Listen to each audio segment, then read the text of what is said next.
This is AndyTube. In this video, I'm going to be working on the cam stack of Trouble, the Singer Model 401A.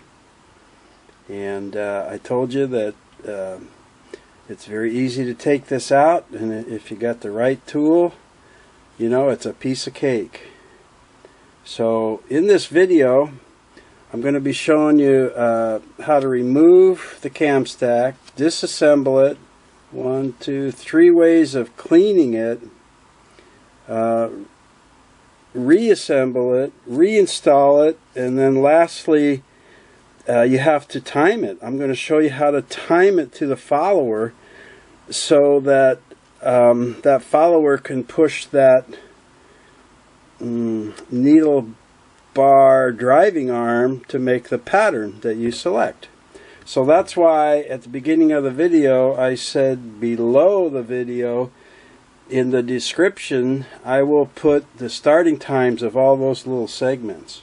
Okay, so to get started here, we need to put the stitch selector knobs in a certain place, which is their standard kind of straight stitch. So on this front one, we'll push the knob in and we'll turn it clockwise all the way up to the A position. Mine doesn't sit right on A because there's something going on here. And then the back knob you're going to pull towards you and do the same way. Turn it clockwise or to your right all the way to the bottom.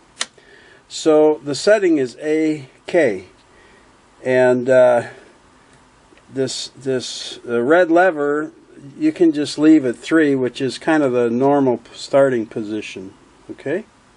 Now, if your arm cover screws are not broken off like mine, remove both the screws up here and take the arm off, because we have to get into the cam stack, right? Okay.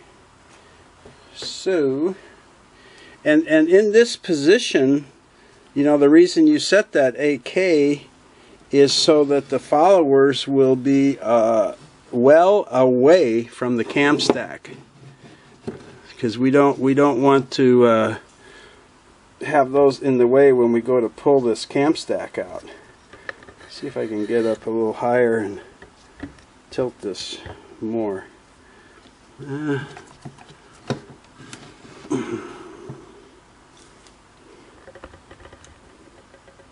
That looks pretty good.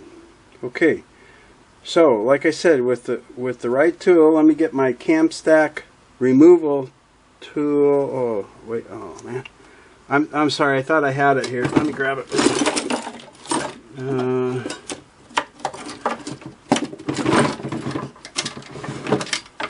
Oh, here it is, here it is. Okay, sorry about that. Okay, so here is the cam stack removal tool. Ta-da! Yes, it's a straight blade screwdriver. That's all you need to take the cam stack out. No kidding. So, we're going to pull off any special discs that we have on here. And this is the stud, cam stack stud screw, and you'll see in here there's a little slot right there for a screwdriver. It's weird because it's off to the side, it's not in the center, but don't worry, that's exactly what that is for. So you get a good fitting screwdriver, press down firmly and turn left. Snick. Okay. Then we're going to take this all the way out, and the little tri-spring washer that holds the pattern disc on, see, that's what it kind of looks like sitting up there, right? And that little tri-spring, little 3-spring washer, that's what this snaps onto, you know, when you put it on. So that's going to come off right with it. And then you can you can just separate them like that. Okay. So now we're looking at the cam stack right there, and see if I got my settings right. Yep. Then all we do is grab the cam stack and start wiggling and pulling up. Ta-da! Look at that. There's the pattern selector, I think is what that's called. There's a little ball joint down there that goes into that needs cleaning and oiling once in a while. That's what moves the needle bar driving arm, right? So there's position 1, 2, 3, 4, 5.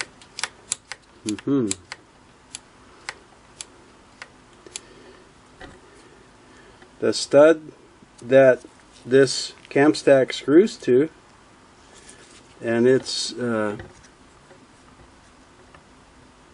you can take that out if you want. I don't do that right now. My main goal is to show you how to get this out and show you how easy it is. So it's okay to do that once in a while. Let's see, can I flip this around and maybe show you down in here.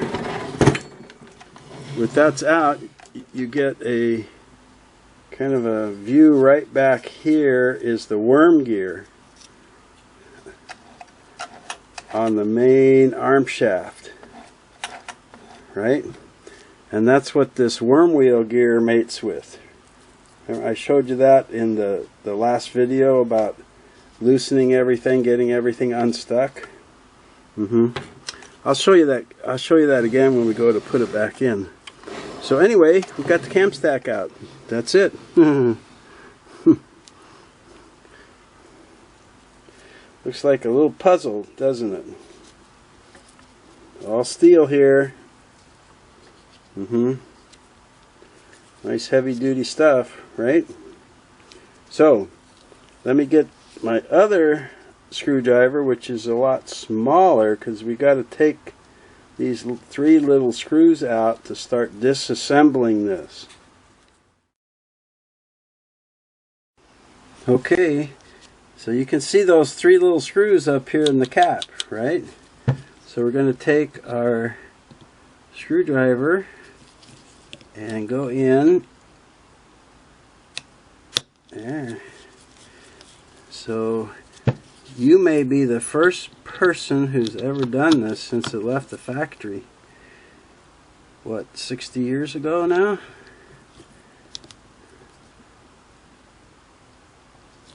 Okay. I'm just getting them loose, and then once they're all loose, I'll take them all out. Now you can take pictures of your cam stack and stuff as you go, and all the parts. I often recommend that you take pictures as you do disassembly, you know, so that when you're doing reassembly and you have that leftover part, or you have, wait, did this go on this way or that way? You can have a picture on your cell phone or camera that will remind you how it goes. But when we go to put it back together, all these pattern discs, these steel pattern discs, or cams, if you like to call them cams, since it's a cam stack,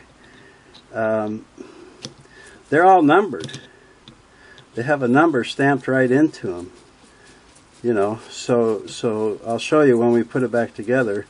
You don't have to, like, when you're cleaning these and working with them and stuff like that, you don't have to keep them in order or anything. Now, what I do recommend is you don't want to lose these little parts, right? So I have my little 50-cent magnetic dish here. Whoop. And these screws on these machines are proprietary sizes, a lot of them, and they're very hard to replace. So we got that out. Okay, now that we so easily took the cam stack off of the machine, let's go ahead and disassemble it. It looks a little complicated, but this post helps to line all of the cams up, and that's the post that the pattern, special pattern or special disc goes onto, you know. And then they all sit on this base where the disc driving worm wheel sits. So as the arm shaft rotates from the motor and hand wheel, it mates with this, and that's what rotates disc drive worm wheel. And those 3 screws we took out are kind of what hold with this cap. That's what holds all of the pattern discs or cams to the base. So just kind of grab the gear and grab the cam stack and start twisting, and it should come right out. Now, you know, like I said, if you're the first one to do it, you might have to persuade it a little bit, you know, but I don't know that this one's ever been apart, and you saw it came fairly easy. Now, getting these separated, now that they're unscrewed from here, they're just sitting on this post in the cap, you know. So you can just kind of start separating them. See here? And they should kind of wiggle right off of that post, just like that. So there's 7 of these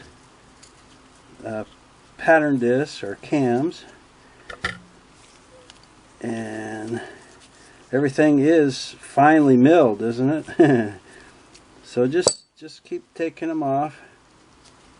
I don't know if we could, I thought maybe we could push that up. In the top of this post there's a slot that this sits into, and that's what keeps that in place. So I've always just kind of pulled them off from the bottom here one at a time. I'm seeing some oil in between these, a lot of oil. I don't know why there's so much, because these discs don't turn on themselves. So after we clean them, we put a light coating. I usually just rub it on by hand just to help avoid getting any rust. But this has really got a lot of oil in here. And I didn't put it there because I didn't put any oil on this part. Yeah, these two are going to be these two are going to take a little bit more convincing, I think, because they don't have much to hang on to. There we go.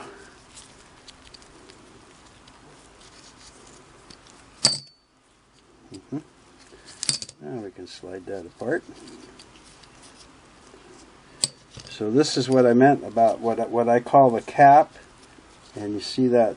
How can I show this in the camera? See that slot in there? Then it slides in like that.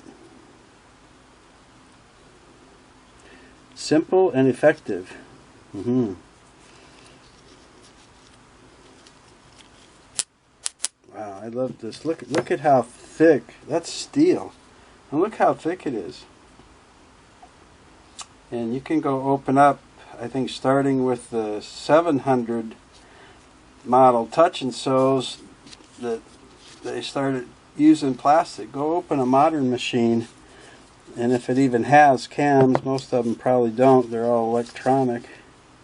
I think this cam stack weighs as much as some of the $100 new machines. Okay, so I'm going to show you, we got it apart here, and I'm going to show you 3 ways to clean it. So I'm just going to see, I got 7, 8, 9, 10, 11, 12. Clean those screws separate because they're so dinky. So I'm going to put like 4 parts in each stack of the 3 stacks, you know. I'll put the I'll put the worm wheel with this, and I'll put all these little parts with these two. Okay? And I thought I would just show you 3 ways how to clean it, so that's what's going to be next.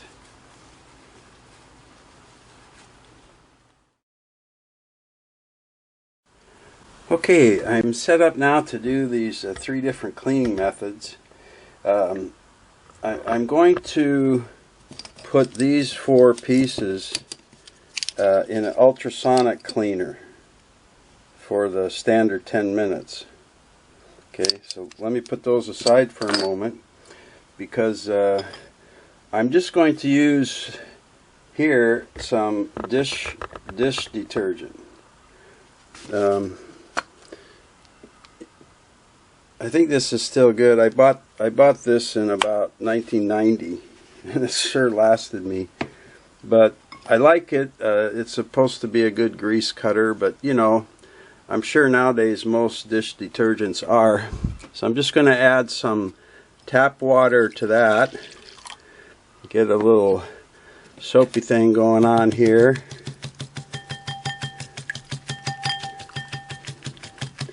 It says 1 spoonful will clean a sink full of dishes. How about that? So I'll put these parts in here to soak for a while, and then these 3 pattern discs or cams, I'm going to just use my crud cutter, my standard cleaner, the original crud cutter, cleaner, and degreaser for these. And I've got about a 25% solution in this sprayer, so I'm just going to spray them down good with that, and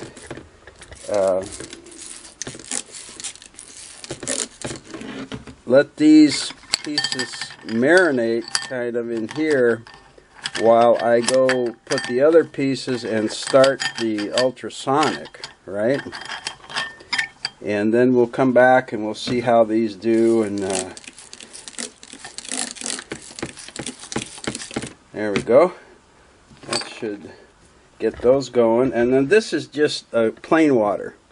So after I wash them, I can kind of rinse them in there and then dry them. Okay? So let me grab these other pieces here, and we'll go to the ultrasonic cleaner I got set up. Okay, here's my little ultrasonic cleaner. I just have it full of tap water, nothing else in there, and I've got it set for a pretty standard 10-minute increment. And I'll just set the parts into the basket there, spread them out a little bit. And boy, those were oily. I forgot how oily those were. So when I start this, you know, this is going to make a racket. But I'll use this cleaner for 10 minutes while we're looking at the other parts, and then we'll come back and we'll see how this did. See if I can start this. Okay. Well, that ultrasonic cleaner's in another room. I don't know if you can still hear the buzzing in the background. But anyway, here's the crud cutter that I sprayed. And we'll take a look at these here and see. Get the little, that on the sponge here, and get these edges. I've always been pleased since I found this. Now I know that this Rust-Oleum and the crud cutter, they make different kinds now. They make a gel that's I think stronger, and they make kitchen, you know, automobile stuff. They have a few degreasers now. You see how that looks? That looks pretty good, doesn't it?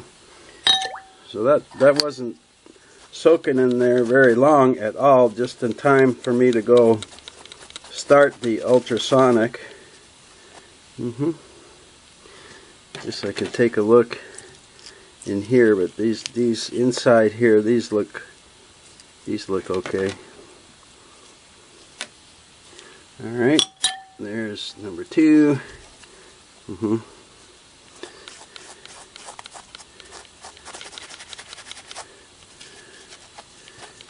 Get the edge of this.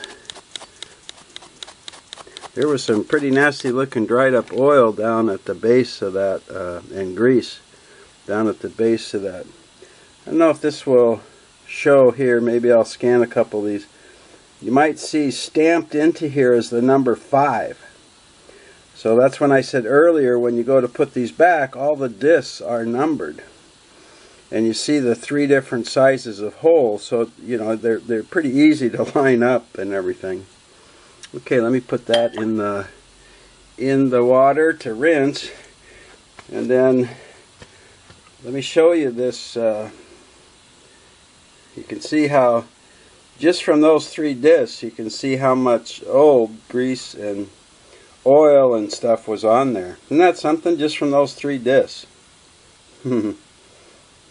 Okay, so let's I think these should be all rinsed off now. So let me get them out here and we'll dry them off and take a little bit closer look.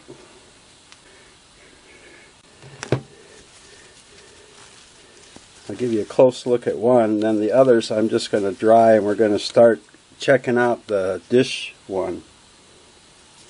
But I'm happy with how they look. It's going to be interesting to see, compare this to the other 2. Okay, let me just dry the excess water off here real quick, and I'll put these over by the crud cutter so we know which ones these were.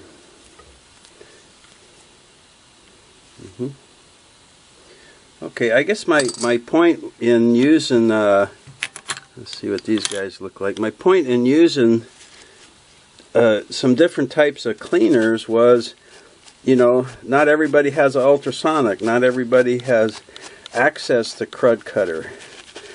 But most people will have a dish soap, so that's why I decided to use one of those. But believe me, people use kerosene, mineral spirits, gasoline, you know, all around the world and stuff, and that's up to you. It's pretty hard to hurt this steel. I try and stay away from the volatile organic compounds, so that's why I like using this crud cutter. This is a little 50-cent brass detail brush I'm getting the edges cleaned with. Okay, let me put that to rinse. Let's take a look at another one here.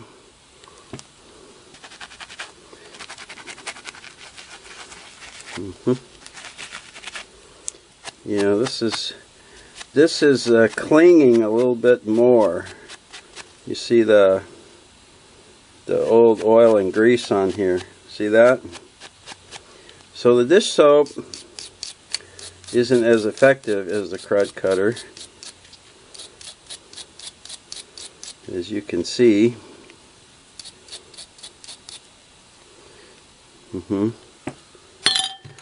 Let's try these. Here's the screw stud. Now this is such a smooth polish metal, this should get pretty clean.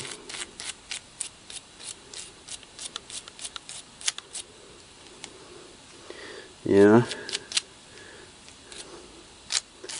And then I think the eccentric post, oh no, this was the guide pin. Yeah, it's definitely not as effective. Now maybe I could have used it at a stronger concentration. You know, it said a spoonful will clean a whole sink full of dishes, but maybe dishes aren't this greasy. I don't know. Okay, You see what was left on my sponge here, so you know that was left on here. Let's go ahead and rinse them. We'll take a look.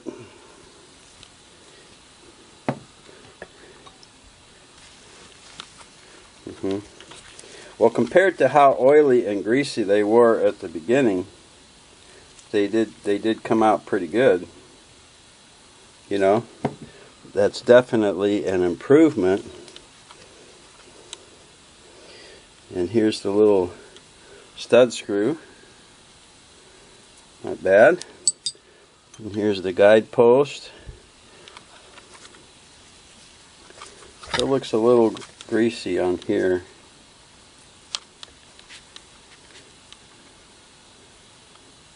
Okay.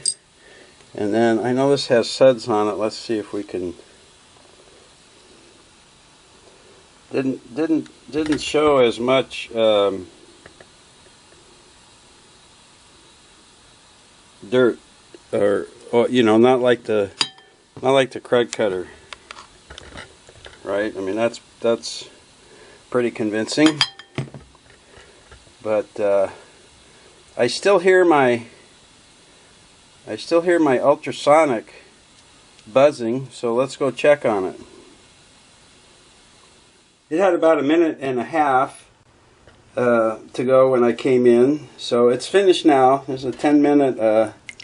Let's look at the disc driving worm wheel first.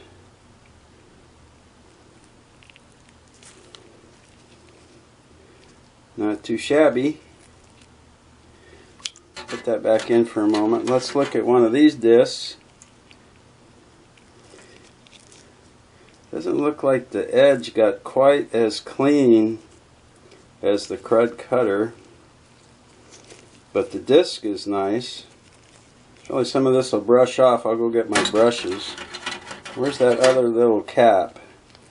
Hard to tell with this because it's black. Let me grab my brush and we'll take a look. We'll scrub these a little and see what happens.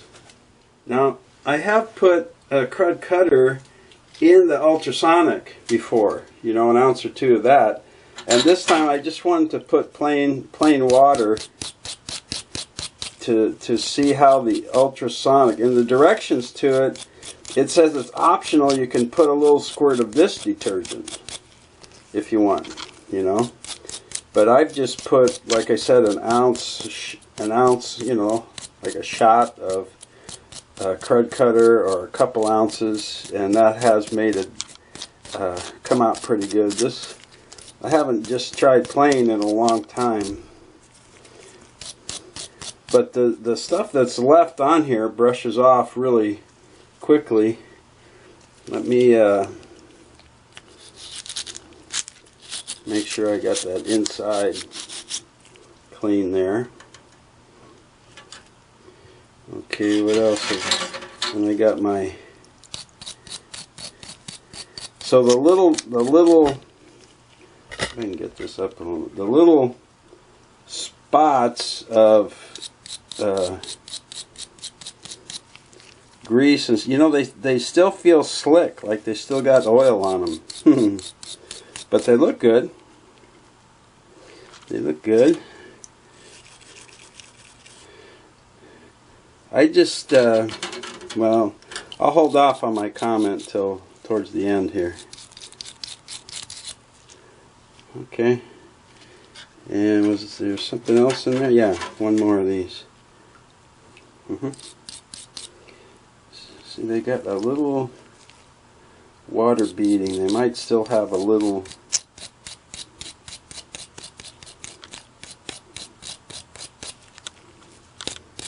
See, now I didn't have to do this with the crud cutter, did I?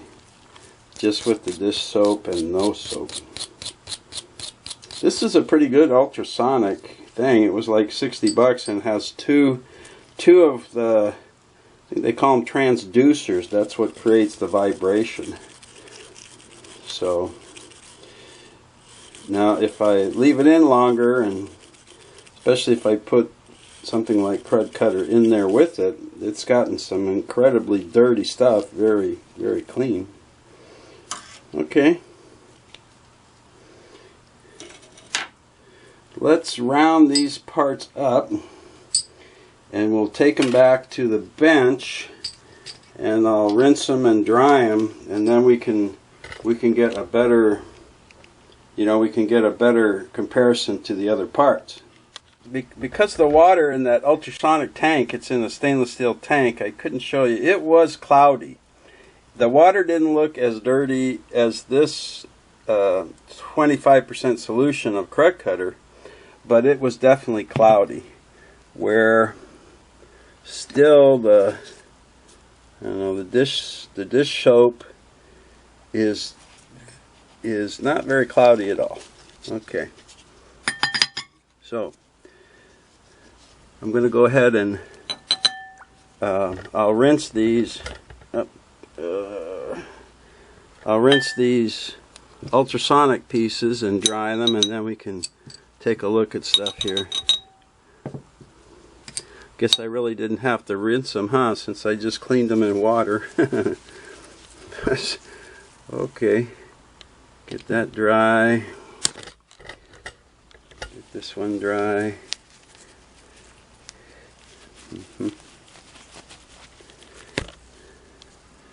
Yeah, get this disc dry.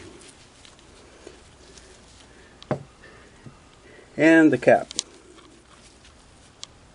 Okay, so let's see what we got here. So here is a disc from the Krud Kutter, and here is a disc from the dish soap. It's pretty good. And here is a disc from the ultrasonic. And with the light reflection here, what I'm seeing is this is just a little bit lighter. This is the next lighter, and this is the darkest. But again, they're all a huge improvement, right? Ultrasonic, dish soap, and Krud Kutter. So, I have people all over the world watch my videos, and they say, wow, I wish I could get that Krud Kutter stuff, But even the dish soap did a decent job, right? And I could have scrubbed a little bit more, or maybe just put the dish soap right on there direct and scrubbed it and then rinsed it off, right? There's a lot of options for that. These I wish would have got a little cleaner, but let's do this. I'm going to put aside the ones I already cleaned with the Krud Kutter, and I'm going to dump my Krud Kutter waste into the soap and rinse it a little bit. And then I'm going to put all these parts into that empty bowl.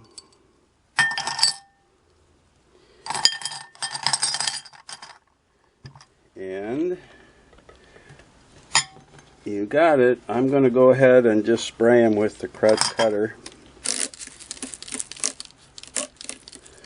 If you've ever seen me clean and pre-treat a machine in some of my videos, I have used this Krud Kutter and with a brush, paintbrush like, and just brushed it right on those dirty old gears and the worm gear and parts, especially under the machine and up along the upper horizontal arm, to cut that really thick grease, But this is about a 25% solution, which usually is pretty safe to use on the machine, even the paint, if you rinse it off right away. So let me just squirt a little inside here. Okay, I'm just going to let those sit for a couple of minutes, and then we'll come back and clean them off and take a look. Okay, so it's been a couple minutes, and during that time I agitated these a little bit, a couple times to make sure that the solution got on all of them. on all the parts of it.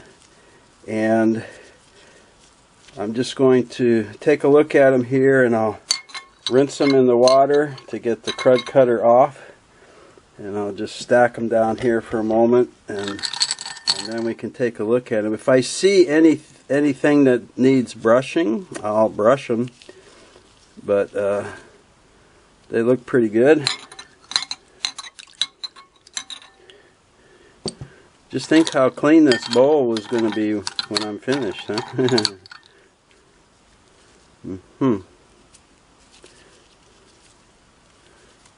Okay.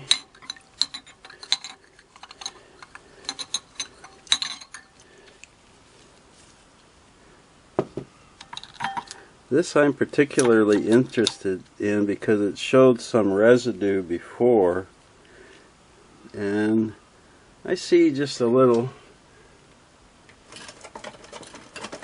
Let me grab one of these. I don't know, just down in the threads sometimes there'll be a little, well, it's not coming off with the brush, so I guess it's there. And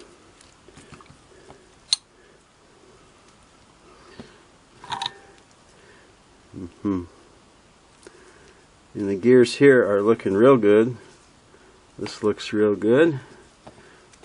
Just let that soak for a minute. And let's look at this last disc. Okay. The cap. They don't feel oily anymore. And finally this guide post. Now that definitely looks shinier. Okay. And then here's how that looked after being cleaned with the ultrasonic and with the dish soap. You can see that there's still was oil and grease on there.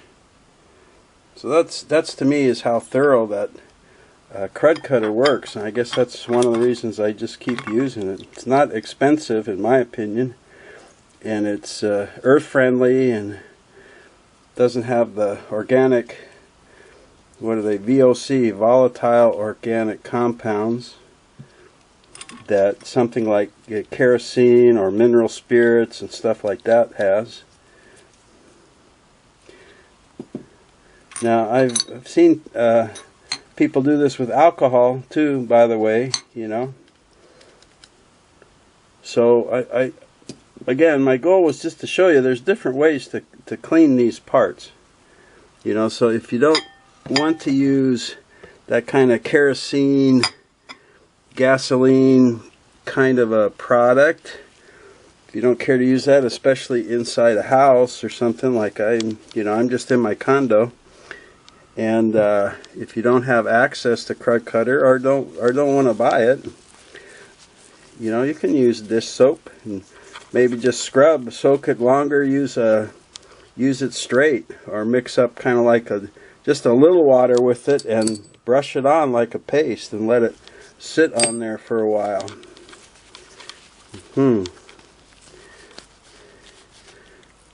It's always fun to just like looking at the whole machine after it's been cleaned and stuff. It's always fun looking at these cleaned parts, especially because you can get a very close view of the parts. See if I can read that. This looks like disc number 4. Sure I get these dry.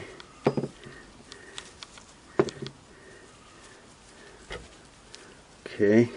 Now, I talked about the little screws and stuff, and I put the screws, the 3 little screws that hold the cap on, to the worm wheel, and therefore all the discs. And there's also the little spring, right? And I said I keep those separate because I don't want to lose them anywhere. So I'm just going to give those a little soak right in the steel dish there. Okay. And I like to take the brush, working with gloves, huh? Take the brush to the screws a little bit. And where's my water here?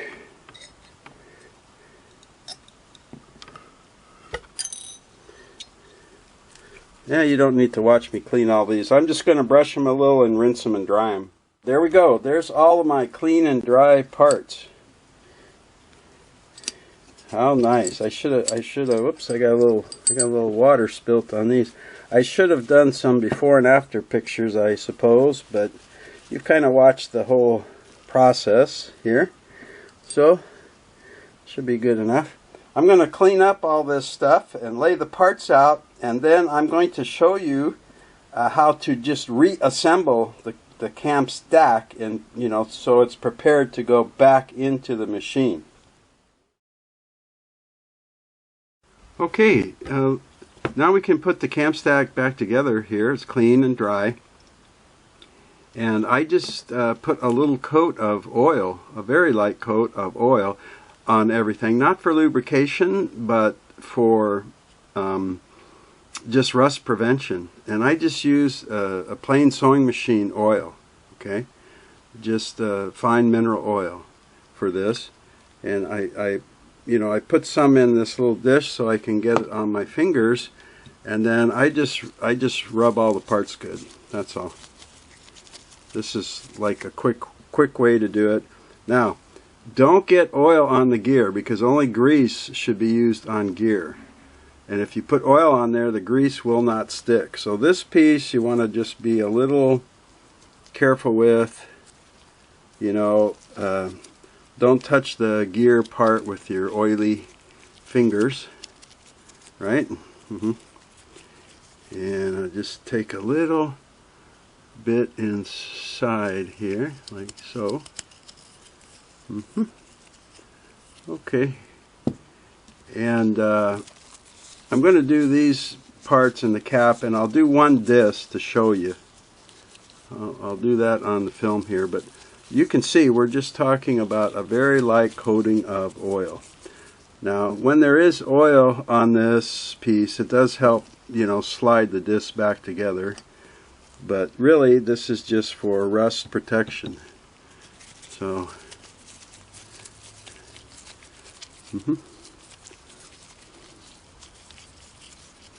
okay, so I'm just going to go like that, right? I'll do the rest.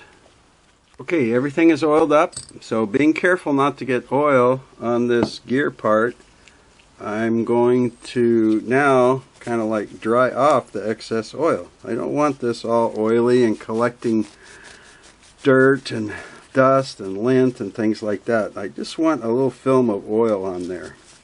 Once I dry it off, I'll put these parts to the side here, and then I'll try and show you again the numbers on the disc, because I just line up the disc in the order backwards from 7 to 1, so that the putting it back together goes a little quicker. Okay. Whoops, I did oil my little bitty screws here to facilitate putting them back in. And I went ahead and oiled the spring, although I don't always do that on this type of dark metal, but I figured what the heck, everything is so clean and might as well. So let's just take one of these, and I'll wipe off the excess oil, as I have said, and then let's see, right there is the number 6. Okay, so I'll put that up here. I'll start getting these ready here. This one is the number 1. Now what's interesting with this is when you put these on, number 1 will be at the bottom. Okay, so they stack like 1, 2, 3, up to 7 will be up at the top of the cam stack. So I'm going to put one way out here in the corner, Let's see what I've got here. This is 3. Number 3. 1, 2. Maybe I'm going to have 2 rows here, maybe. So 1, 3. Here's 4. Just a little film of oil. Okay, so I finished cleaning the excess oil off of all of the disc and all the other parts. So to assemble these, what has to end up on top is disc number 7. And when you put the discs in the stack, the numbers on each disc have to face up. Okay, so I've got them stacked from 1 on the bottom to 7 on the top with all the discs facing up. And when you finish, this part has to be facing up because you have to slide this little cap into that groove to lock it. Okay, and of course this tall side, see how this sticks out the bottom a little bit, but it sticks out a lot more on top where the screws go, so that has to be up. Alright, so one way to do this, you can put them on one at a time, you know, by sliding disc 1, 2, 3, 4 like that, kind of how I took them off in reverse, but these are clean now and they go together fairly well. So when you're stacking them, if you line up the big holes together, you can get them fairly close. And then I just I try to get a screwdriver through there to make sure I've got all the big holes lined up like that, and then I'll let them hang from the screwdriver and I'll just hold them kind of in place on the workbench, and then I'll try and put this in again with this narrow part at the top, and just kind of twist and turn and get them all in there. Oops, I think I already moving it around. I think I've got them out of alignment a little bit here, but they should line up pretty good. So if you know, however you choose to do it, all the numbers face up, and 1 should be in the bottom and 7 should be on the top, all in numerical order. Then I'm going to push here on the bottom to raise this guidepost up a little bit to get the slot in it up high enough that I can put this cap on and then lock the raised disc part on the bottom into this hole. Okay, so I get it on there, slide it on. I'm not quite up high enough, so I'll raise it just a little bit more. Now I've got the disc on all the way to the back of the slot. Okay, and then I want to line it up, the cap, with that big center hole and wiggle it around so that that cap has to be flush all the way around. And it's real easy for like one side to hang up on the edge of the center circle in the disc. So make sure that it's all the way around flush and pushed together tightly so you don't have any gaps.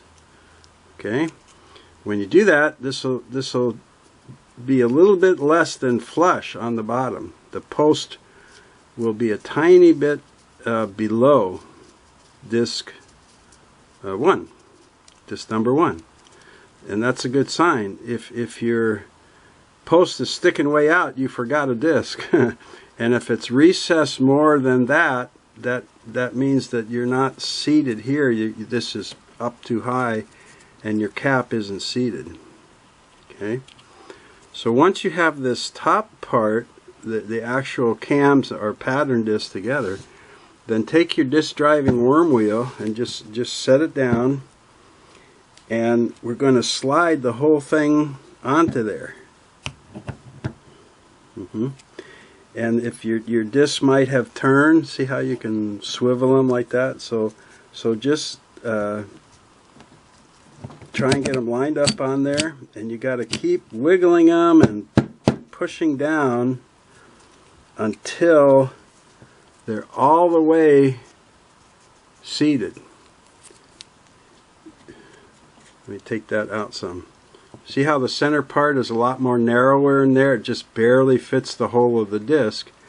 And then this base is a lot wider. So you have to get all the discs flush to the base. Right? Then you want to double check that your cap is still flat all the way around. It's not wonky or crooked. Now we've got to line up these 3 holes with the 3 holes in the top of the disc driving worm wheel. And if you can look in there and you have enough light, you know, you can just start like rotating the cap and looking in there to see where the holes are. If you think you have it, what I do is just take a barbecue stick kind of thing and stick it down in there, right? Because that tells me that if you line up one hole, they'll all be lined up then. See?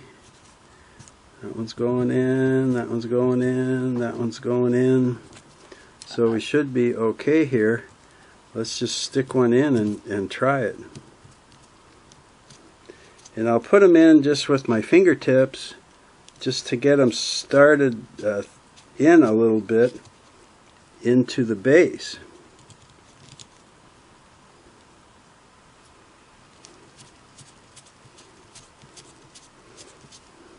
This looks a lot cleaner, doesn't it?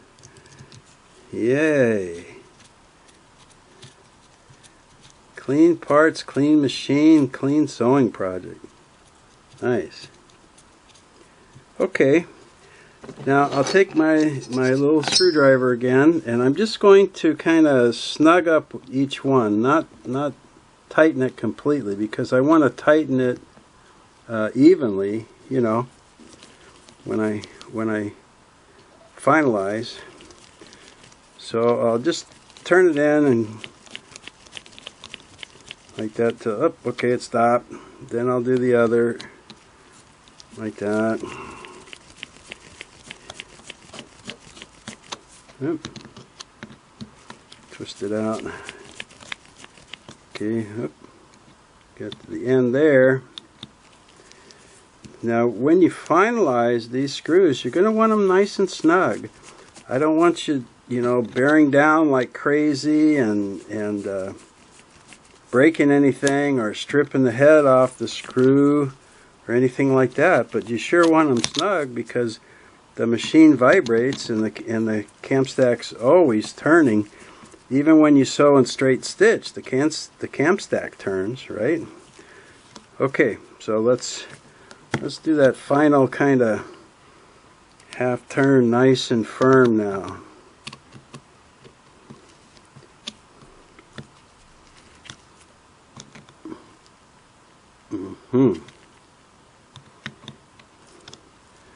So you won't be doing this again, right? For a few decades, if you keep your machine clean. Like, the nice thing, before you oil the machine, take an old rag and wipe off as much of the excess oil that's there as you can. Wipe off as much of the old oil. You know, wipe down your cam stack and your lifter gently. Use like cotton, it absorbs real well, and why don't just keep putting new oil on top of old oil over and over. That's what you see when we open this up. So there we have our assembled cam stack. Just like that, with number 7 disc on top, with the number up, and all the way in order down to disc 1 with the number up. It's all flush down here, and the cap is flush, and it's all secure, tighten, ready to be installed. And I'll put my stud and the spring to the side for now. And let me get Trouble back on the bench here, and we will do the installation of the clean cam stack. Okay, as we get started to installing the cam stack, there's just a couple things here. I got out my old model. This is a horizontal arm shaft and a cam stack from a 503. You see it's the same basically as the 401 and so forth. But if you remember, I said the gear of the worm wheel mates up with the worm gear on the shaft. So as the shaft turns, this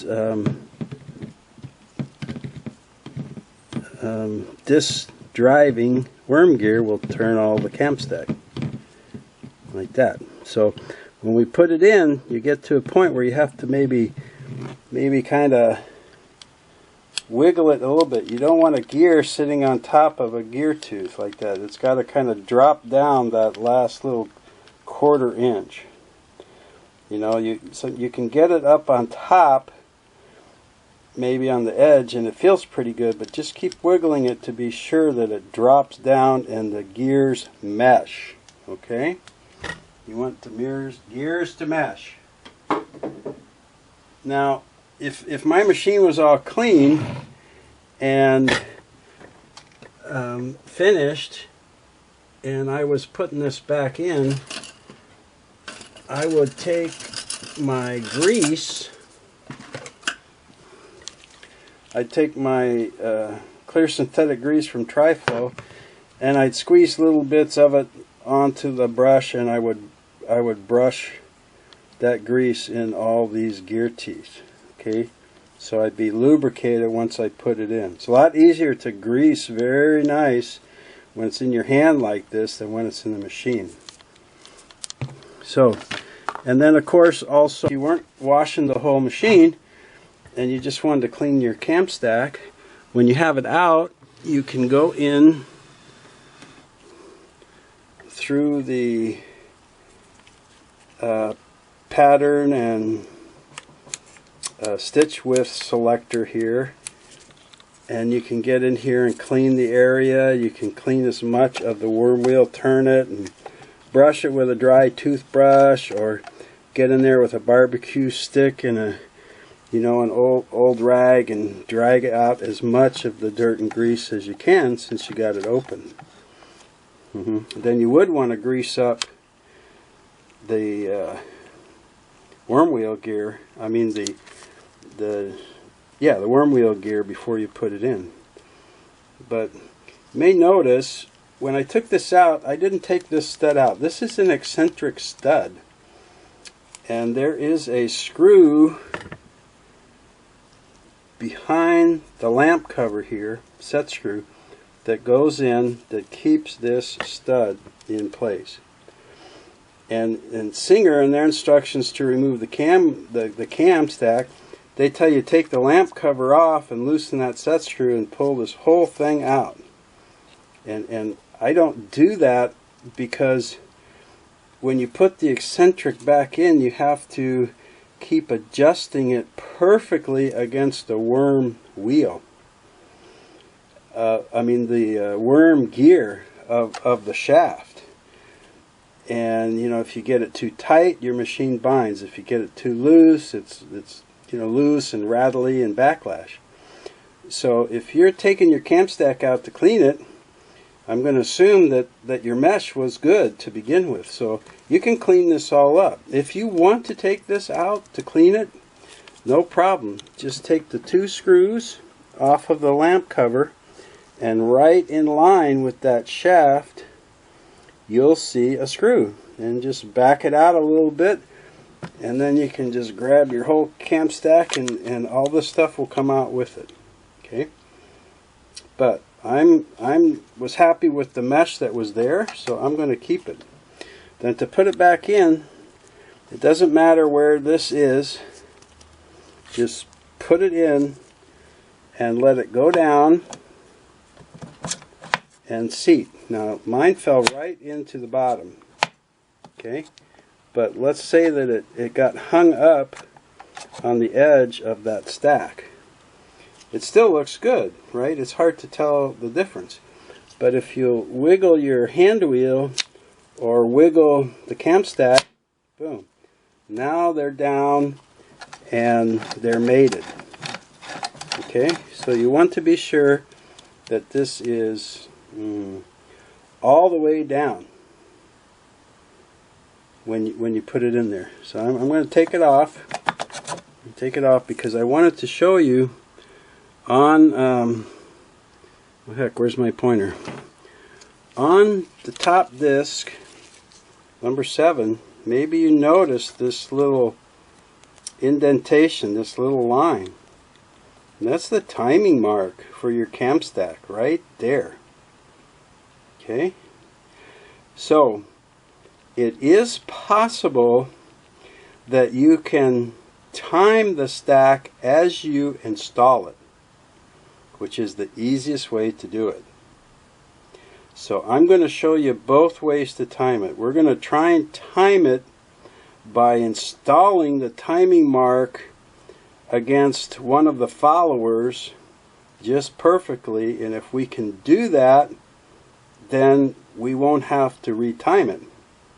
I'll show you how to do that.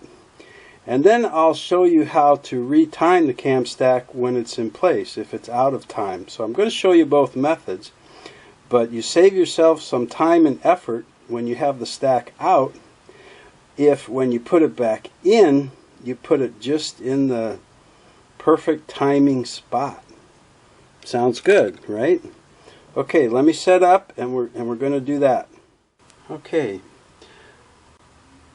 When you're going to check the cam stack timing or set the cam stack timing, one of the settings on the machine is that the needle bar must be at the lowest point. So you turn your hand wheel and lower the needle bar down all the way. Get it as near as you can to the bottom. Now it needs to stay there while you're doing your work, and so I've just wrap it with a rubber band to the presser bar. You know, come around with the rubber band, wrap it, and then I'll hook the end of the rubber band onto over the thumb screw of the needle clamp.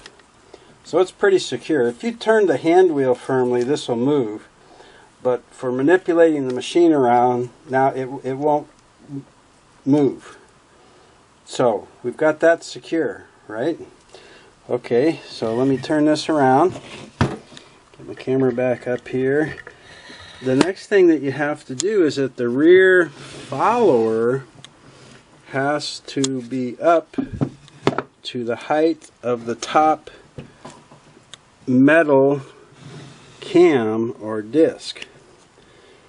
And we haven't got the cam stack in, but basically what you're going to do is take this front knob, push it in, turn it left. Is that the one? Let's see. Yeah. Turn it all the way down to the bottom. Okay. So when I'm doing that, you see that this follower, the riser, right, is going to lift it up from the A position at the bottom where I had it to get the cam stack in and stuff. and it's going to bring it up to the top of the metal cam stack. Okay? So that would be the position of the machine when you're checking the timing, and to check it with the needle bar down and this follower up to the height of the cam stack, the metal, that pointer of the follower right there should line up with your timing mark.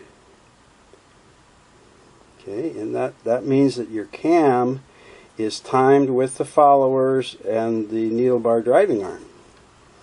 So if you're having weird patterns and you've oiled these up and your followers and knobs and everything seem to be working good, you can check the timing on the cam stack by having the needle bar all the way down, the rear follower up even with this top disc, number 7, and the point of the follower should be right on that mark.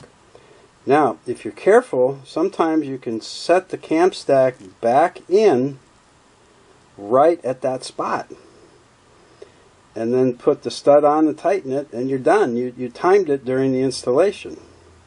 So let's try that, okay? Now the reason that this is usually down is because this wants to come over and rub against this. It's a follower. It wants to follow the disc. So when you put it in, you can kind of how did I do that the other day? You can kind of pull it back. I had it, maybe it was this right there. Push it back just a little. See, it's got a little play, just to keep it away from the edge of the disc when you're putting in the cam stack. So you're looking down on the machine, you see your timing mark, and you see the point of that follower, and just push the back of the follower away towards the back of the machine to get that point so it's not rubbing right on the cam stack, and you should be able to drop your cam stack right in. Now don't drop it all the way to the bottom, because once it's in the worm gear you can't turn it. Okay, so you got to get it close and then really look straight down and hit the worm gear. Perfect. Nope, I think I missed it by 1 gear. Let's try it again here. Just a little again. Let me go back up high and turn it the other way. Whoa, way off. Does that look pretty good? Let's see. Let's push this back. Get that pointer away. Yeah. So let's see, where's my pointer? I'm hoping that you'll be able to see this.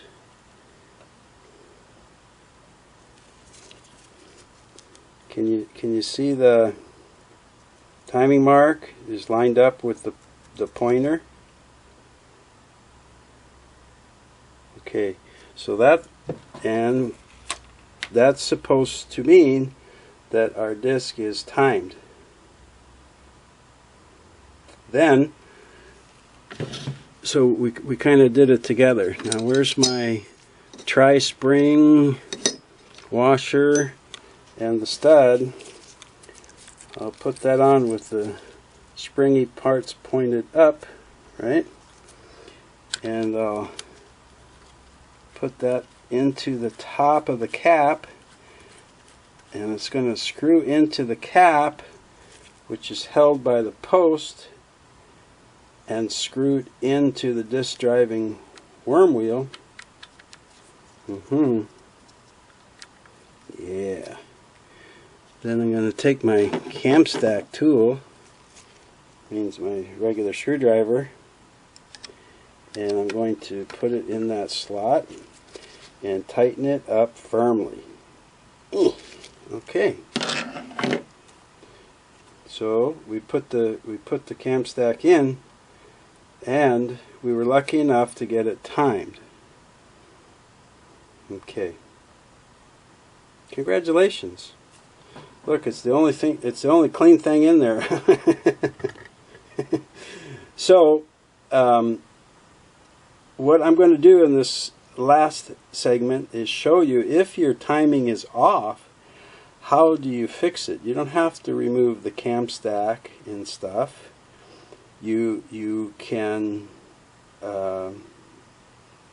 reset the timing by just loosening that cap and turning the cam stack and then retightening the cap. Let me set up for that.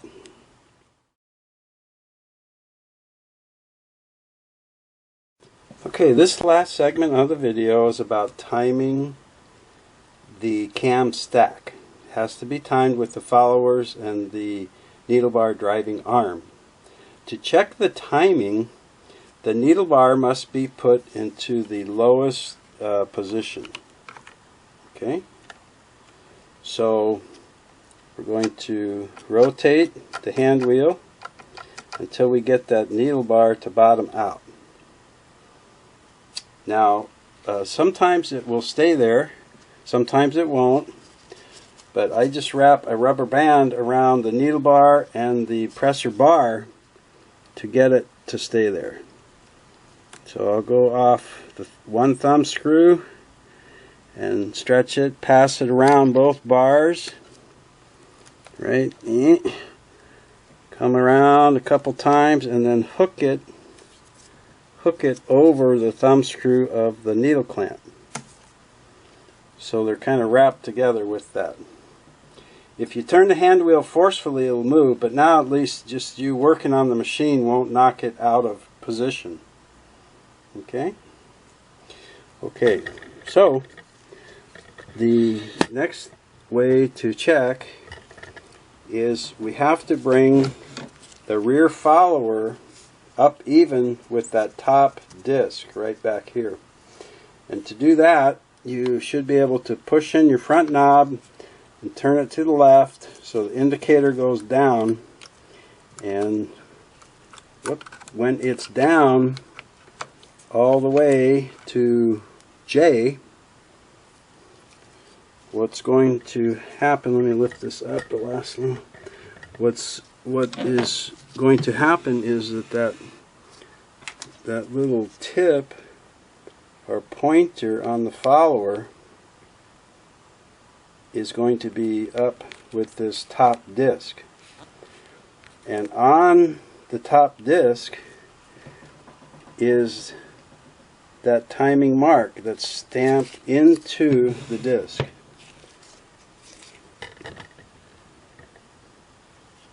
Get the light on it right there. You go. See that line out by the edge? It should be evenly lined up with the point of that rear follower. And in this case, the timing mark is a little bit past. It's a little bit past the tip of the follower.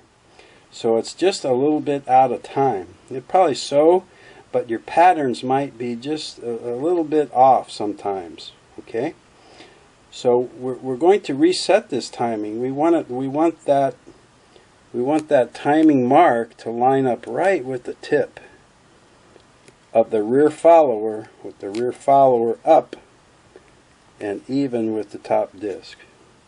So what we're going to do is take a screwdriver. We're going to remove the stud and the spring. Okay,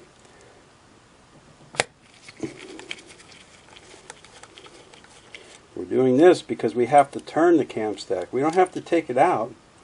We just have to kind of turn stuff so those things line up. Alright, now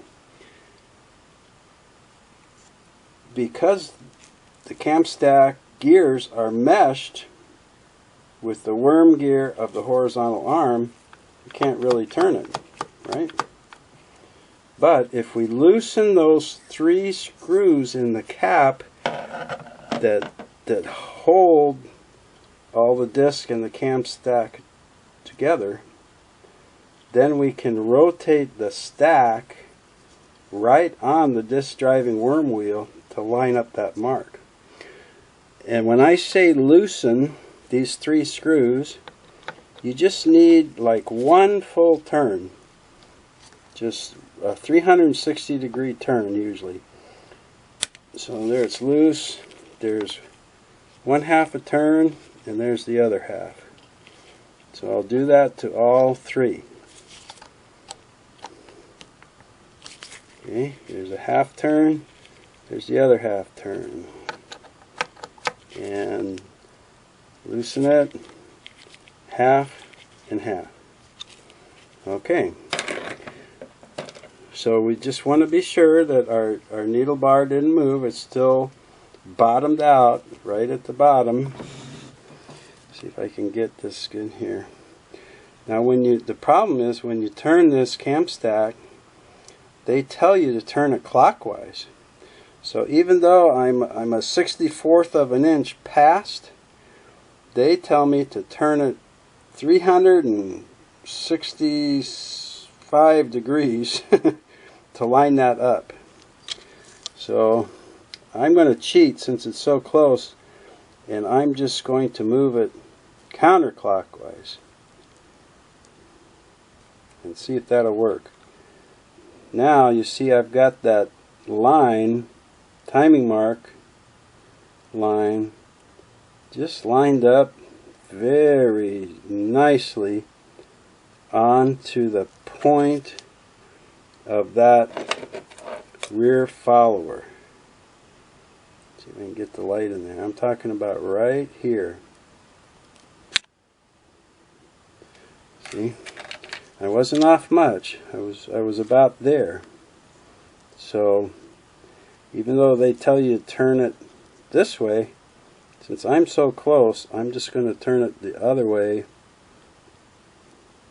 about a degree and get it lined up right about there. Okay, don't tell them I did that, okay? Now that it's lined up, I want to put the spring and the stud back in so it'll stay there. So I will gently finger tighten that stud. Oh, you know what I didn't do? Let me take it back out. Once I got it there, I have to tighten those 3 little screws, don't I? I got a step ahead of myself.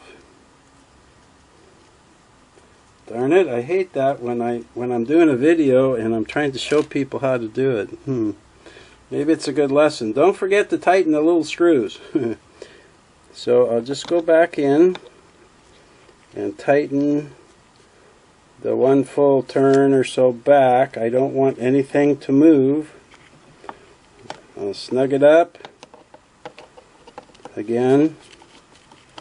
Don't tighten one side all the way tight and then the other like that, because it won't be level. So just kind of snug each side up. Okay, and then do the final little 1/8 of a turn or 1/4 of a turn, something like that, so it's nice and tight. And then you're tightening it evenly. It's kind of like when you're changing a flat tire. One of those things called lug nuts. You put lug nuts on the bolts of the wheel, and then you tighten them all evenly, back and forth, back and forth. Okay, so verify my needle's down, hasn't moved. Come back up here. I have my knob turned all the way to the left bottom on J, which raises up my riser and puts the follower tip even with the cam. See, it raises up the riser, puts the follower up here even with the top cam, number 7, and then my timing mark is beautifully lined up with the tip of the follower. That is timed. That's perfect timing right there. And that is how to time the cam stack. Right? Needle bar all the way down. Lifter and follower all the way up so it's even. And the point of the follower lined up perfect with that timing mark. Whee! And of course what that times the front follower too, and so forth, but you want that because all those patterns have to be in time when they're moving this disc driving worm wheel, when they're going around and moving the worm wheel. They're in time now. So one last weird looking shot of my super clean cam stack in amongst all the dirty parts of trouble. But I'm sure it's worth it. I'll just put the stud back on there with the little tri spring,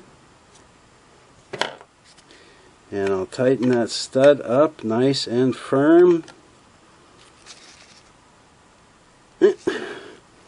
And then with my back knob in a position other than special, I can put my disc, whatever disc I want, if I want one. You don't have to have a disc up there if you're not going to sew a special pattern, but I'll just put it on there anyway. And there we go. So this is kind of like what the cam stack looked like before. You know, like this one out of a Rocketeer. Kind of looked like this, except mine was more oily, and that's how clean it looks now. Wow, I hope that was a lot of fun for you, and I hope you learned something about your 401A Slant-O-Matic. So please come back and join me on my channel for the next video I do on Trouble, the beat up Singer Model 401A. Take care now.